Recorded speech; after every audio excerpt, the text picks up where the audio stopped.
Alright folks, this is our first scouting foray, just kind of a recon mission for hogs here in Florida. We just got a big rain that ended probably 2 hours ago. Yeah, it's all deer. Sandy soil, fresh rain. You could track these pigs down if you could find some tracks.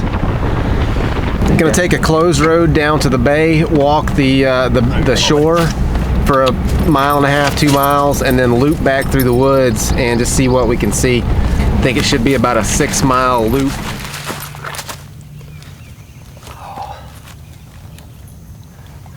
So most of the time I'd wear like muck boots or something down here, but because I've got a pretty good hike today, I'm just gonna wear tennis shoes, and then I'll clip my Crocs to the back of my bag in case I gotta cross a creek or something.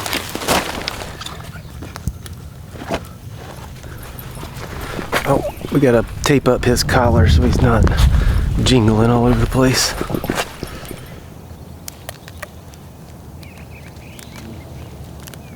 Good moving.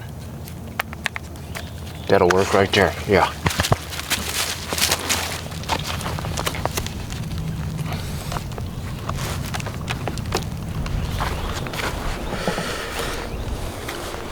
It's like Florida scrub, palmettos, gallberries, and pine trees. So the last time I was in this area was, I don't know, 2-3 years ago, and I ended up running into a pig down here but couldn't get a shot at him. There's a few pigs around, so we're gonna just do a little exploring and see what we can find.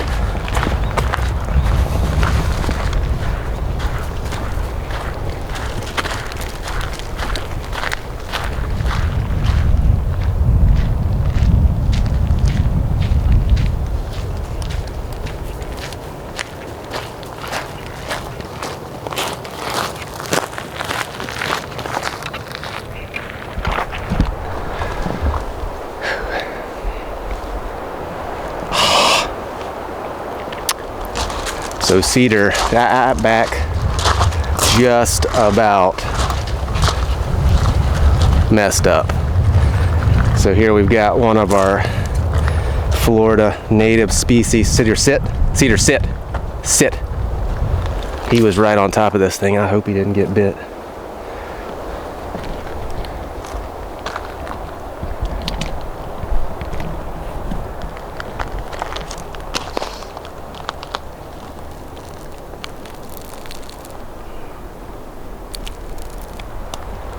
So you can see why they call them cottonmouths. When they're threatened, they open that mouth and to expose that white inside. And this one's a fairly good size. As they get bigger, they don't really get longer, they just get fat and they get darker. And so the younger snakes will have a more vibrant, more distinct pattern. And as they get older, they lose that and they just kind of turn this almost black color with almost an imperceptible pattern on them. This guy's laying right in the road, just trying to soak up what little bit of heat he can. I'm actually kind of surprised to see one out today. It's not super warm. You didn't get bit, did you? I didn't see him jump. I just looked up and he was like almost on top of the snake, so you have to watch out for that. So you can look at his tail right there. He's kind of vibrating his tail, shaking his tail. That's pretty common in snakes, especially down here in this region, but I think it just acts as a way to catch something's attention so that they know that they're there so that they don't step on them. A snake doesn't want to strike because it uses up venom that takes energy to create. And so if they can use threat displays or attention grabbing techniques like that to ward off potential encounters, they'll certainly do that. Come on, buddy, let's go.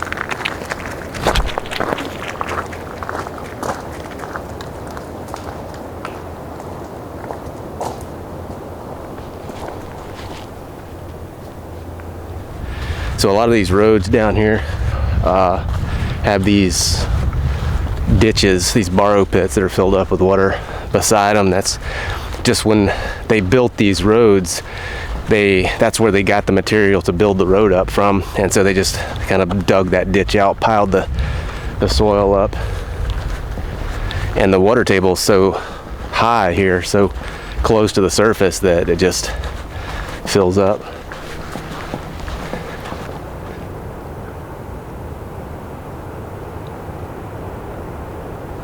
That is a good one. I'm not going to tell you what that is, but I know a lot of you know. Right here along main travel corridor, little overhanging branch, big scraped out spot underneath. Come on, I know you know what that is. So the whitetail rut down here in Florida is really is super strange. It's you've got deer that have a relatively defined rut up towards the north, and generally, at least around this part of the state, they'll rut January, sometime in January. But you get down in South Florida in the tropic area and they'll be rutting in July. So it's really weird.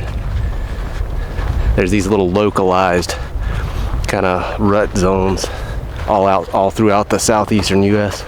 So it's kind of interesting from a biology standpoint, because if you think about it, the farther south you go, the less influence that winter has on the deer population, and so there's less selective pressure from season for those deer to have their fawns at a specific time of year.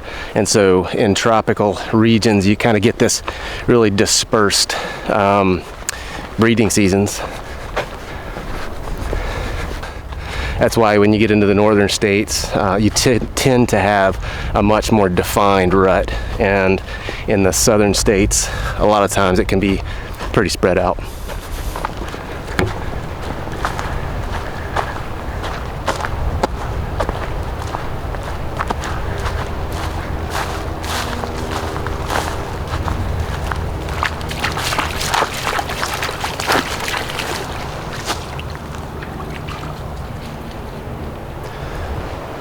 So all of our creeks down here have this kind of tea color to them, and what that comes from is tannins that are leaching out of the leaves and the pine straw that fall into the creeks. When I was a kid, I would drink out of these streams. I probably drank 1,000 times out of these creeks, and got sick once from a stream that I shouldn't have drank from at a time when I shouldn't have drank from them. See, when I was a kid, this whole area was very rural. There was no development around here. It was all just cattle country and, I mean, wide open. But now there's just development everywhere. There's houses all along the creeks. There's people's septic tanks leaching into the creeks. Just bad news all the way around. I would never drink out of these things nowadays. But the bay is right over here. I can hear the waves lapping up against the shoreline.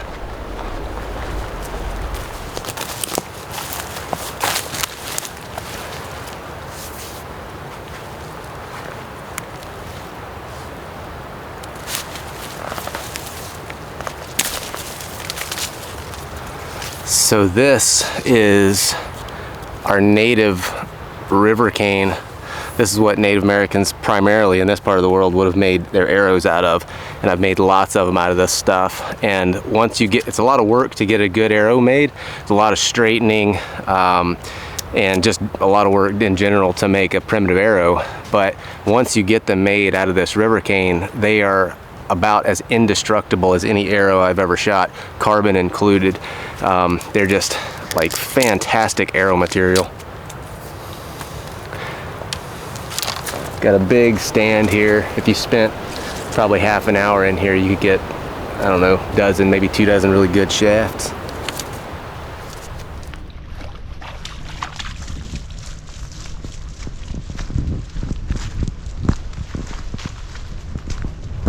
There she is.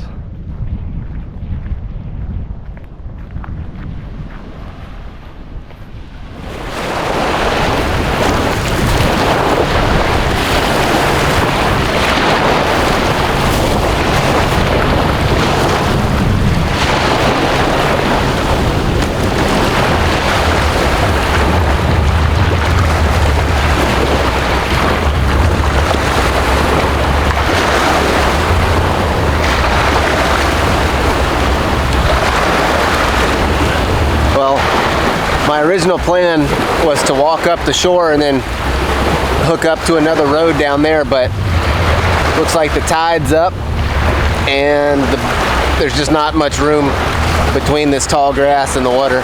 So I'm gonna slip back here, take that road, and I think that road should just parallel the shoreline and hook up into that other road back over there.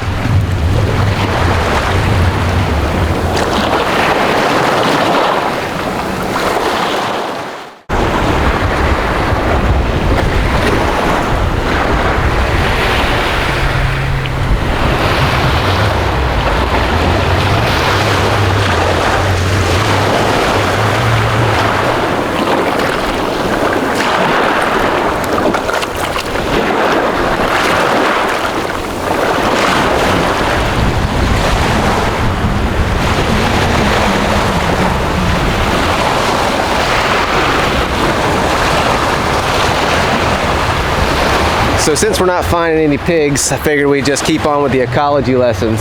But right here behind me, I've got another Florida native, pretty common tree. This is slash pine. And all pine trees are monoecious, meaning they have both male and female reproductive parts. And if you've ever seen these little things, these little catkins, this is where the pollen is housed. And so these are the male cones, I guess you could call them, on the tree. And this one has mostly males, but there's one actual pine cone up there at the top, which is the female part. But these little things, I saw a little bit of pine pollen on the trail on the way up here. A lot of times you can see it as a yellow scum or skim on the top of still water. But these things, when they start putting out pollen, it's like a yellow fog in these pine forests. You can't even see through this stuff almost. Cedar, look what I found. Oh, he likes it. Man, what a lucky find. Uh-oh. Here.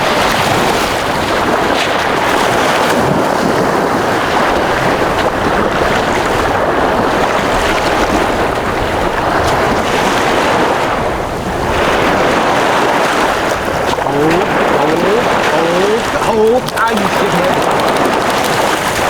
Hey. Come. Come here. Hold. Hold. Come here. Hold. Release.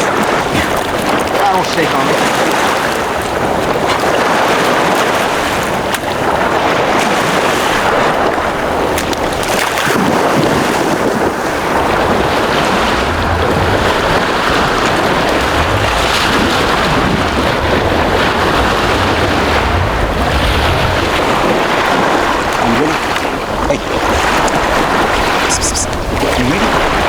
Let's go.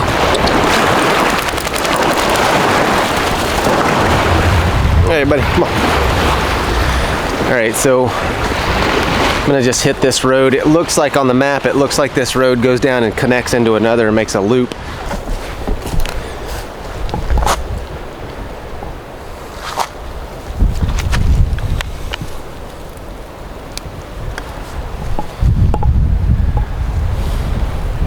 Some little violets. Don't taste like anything.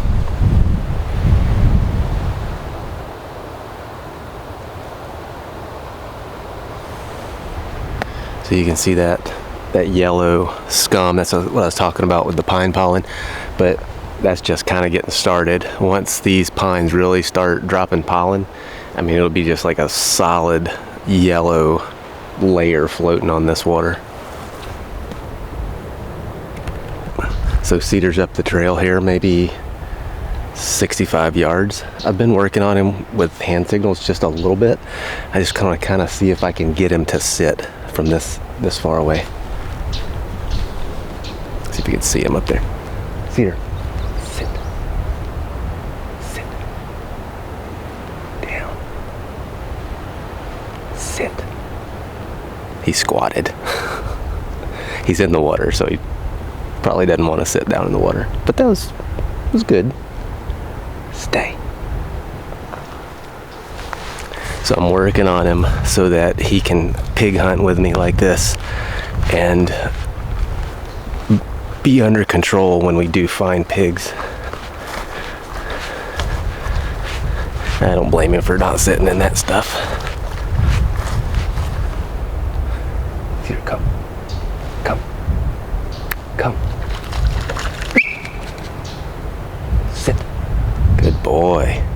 You getting it. Good boy. Stay. Sit. Stay. Good. Good boy. Let's go. Let's go. You coming along?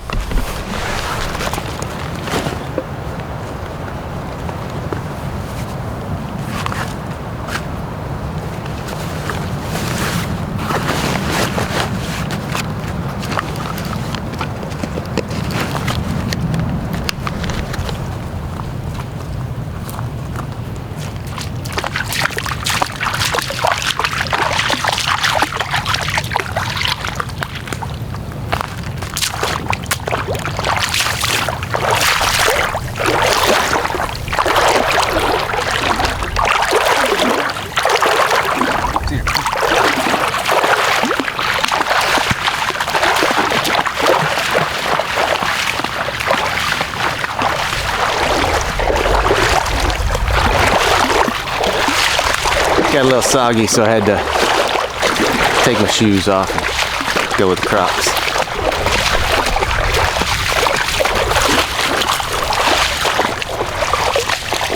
A lot of this country down here, you know, knee boots just aren't enough. Waders aren't really practical, and so a lot of times it's better just to wet wade. Cedar doesn't mind.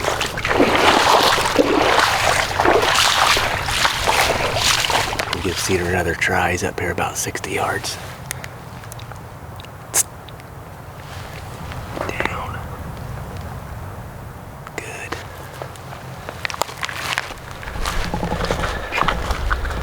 So he's not 10 months old, 9 months.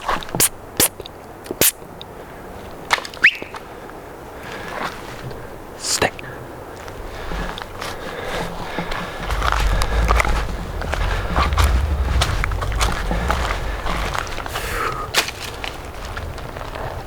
Good job, buddy. Yeah.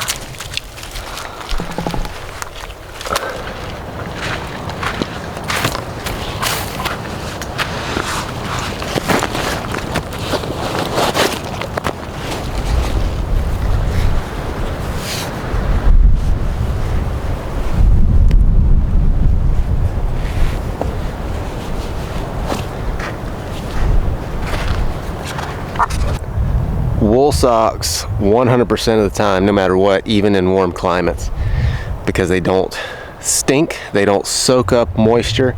You can wade through the water like that, just kind of somewhat dry your feet off, put those wool socks back on, and be fine. You put cotton socks on damp feet, and especially in conditions like this, and they just stay damp. Like your feet kind of if you walk in them for very, very long, your feet like start rotting. They start sloughing off. Get the foot funk.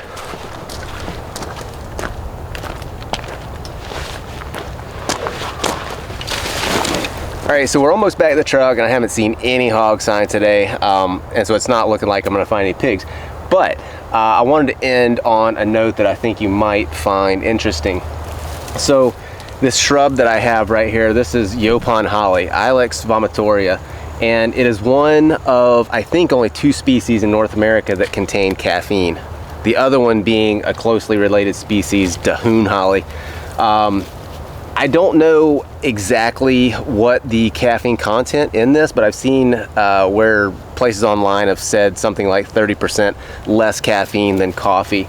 And the way you use it, you just pick the leaves and steep them just like a tea leaf. So I'm gonna grab some of these, take them home, and have some Yaupon holly tea. It's been used by Native Americans for, well, I guess since they've been in this area, for thousands of years. 10,000 years perhaps, maybe more, who knows. In the fall, this will have little red berries. So the name Ilex vomitoria is kind of an unfortunate consequence of another way that this plant was used historically by Native Americans. It was also used as a purgative, and apparently, I've never tried this, but apparently if you consume vast quantities of the tea, and I think they were actually eating the berries, which is what caused that, but I guess part of a purification ritual or something like that, and so that name, Ilex vomitorium, just stuck.